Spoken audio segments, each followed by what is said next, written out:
Oh, Heavenly Father God, we thank you, God, for this day, oh God. We thank you for your many blessings, oh Lord. We thank you for your grace and your mercy and your unmerited favor, God. Thank you for blessing us and protecting us from danger seen and unseen, God. Oh God, we thank you on today.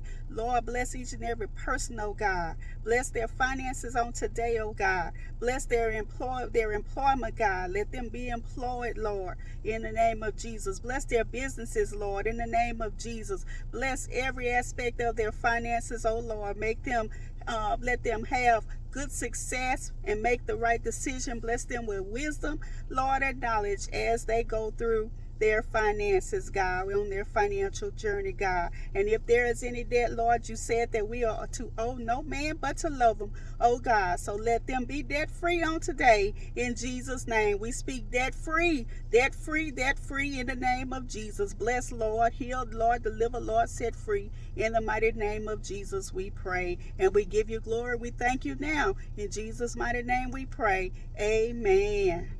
Have a blessed and marvelous day, everybody.